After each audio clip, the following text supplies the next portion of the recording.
Hi! Welcome back to my channel. Ako nga pala si Lester. So today may gusto lang akong i-share sa inyo because nakakuha ulit tayo ng bagong project with a new client and sobrang nakakatuwa kasi meron naman tayong i-edit. Well, actually tapos na. Na-edit ko na at napasa ko na. And gusto ko lang i-share yung journey kasi if naaalala nyo pa yung recent video na pinost ko which is yung how to start a new business. Paano po ba sumakses? Parang na-imagine ko, ang taas ko na. Ganon. Tapos sa imagination ko, success key! Bigla akong sumakses eh. Just to recap on that video, my best friend actually contacted me if pwede daw akong mag-shoot sa new business niya. And yun yung nangyari din sa new project. Once na-accept ko na yung project, sabi ko magandang opportunity yata to para gumawa ng vlog. But then, nung dumating na yung time na mag-shoot na, shooting day na, medyo nag-fail kasi hindi ako nakapag-shoot ng vlog. Then siguro ang dami ko lang din iniisip that time. Kaya, ayun, konting clips lang yung nakuha ko. Pero gusto kong i-share sa inyo yung journey and kung ano yung kinalabasan ng edit and kung paano ko rin siya ginawa. So, punta tayo sa computer. Ayun guys, so nandito na tayo sa screen. Gusto ko lang i-share sa inyo yung naging process ko sa pag-edit ng video na to. To be honest, maraming set of edits kasi to. So, ang ipapakita ko na lang sa inyo yung highlight na ginawa ko during that shooting ng video. So, nung time na to, I asked them kung meron bang storyline na kailangan sundan. But then, once na-clarify ko na sa kanila na wala naman, more on social media posting lang kasi, what I did from there is to shoot a different angle. Parang 3 angles, parang merong front, merong left side, and then right side. Number 2 is, meron din kasing photo. So, number 1, video. Number 2, pictures. Kasi ipopost nila to sa website nila. And then sa mga e-commerce na website, such as yung Shopee or TikTok, something like that. So yun, ang daming naging outline dito sa project na to, but sobrang nakakatuwa kasi kahit pa paano na-accomplish natin yung mga task na yun. And then, so for the video, nag-mute lang ako kasi copyrighted kasi yung music na ginamit natin. But then, papalitan ko na lang siguro if ipi-play ko yung music.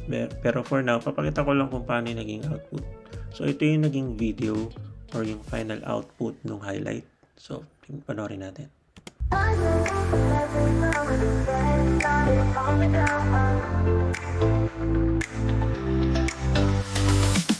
The waves are calling, feel the breeze, dancing under palm trees. Turn it up, the music's loud. In the summer we own the crowd. The heat is rising, hot tonight. We're ready to party through the night. No holding back, we're all in. Let the summer we own the crowd. The heat is rising, hot tonight. We're ready to party through the night. No holding back, we're all in. Let the summer madness begin. Feel the heat, we're burning bright. In the summer sun, everything's right. We own the day, we own the night. Feel the rhythm, feel the light. Feel the heat, oh yeah. We feel the heat.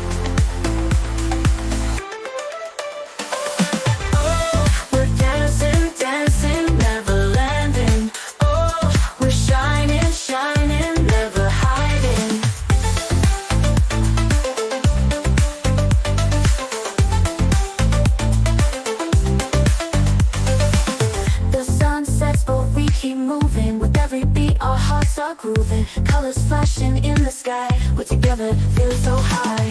And when the sun Ayun. So, as you can see, ang dami niyang products or ang dami nilang products na kailangan i-showcase sa video. And then, ginawa natin yan isa-isa. Pero nakakatuwa naman kasi yun nga, natapos natin lahat yan. Ayun. Sobrang grateful lang sa project na to and hopefully makagawa pa tayo ng mga ganitong version, ibang product, meron pa tayong makakollaborate soon. Kaya ayun. And guys, so sana nagustuhan nyo tong video na to. Tatapusin na muna natin dito kasi parang mahaba na yata. Pero sana nagustuhan nyo yung pag-share ko nung recent project na ginawa ko kasi ako talaga nag-enjoy talaga ako. Marami tong marami tong parts pero hindi ko na kasi pwedeng i-share din dahil hindi pa nila napopost sa mismong mga social media accounts nila. Pero ayun yung highlights ng ginawa ko. Hopefully, if magkaroon tayo ulit ng collaboration ng mga ganitong project, gagawa na natin ng vlog and behind the scenes para meron pa tayong mas ma-share sa inyo. So ayun guys, if nagustuhan nyo tong video na to, please don't forget to click that subscribe button para naman ma-notify kayo sa mga susunod nating videos kasi marami talaga akong videos na gustong i-share sa inyo. Pero for now, ito muna and sana nagustuhan nyo. And ayun lang guys. Thank you so much. Bye for now.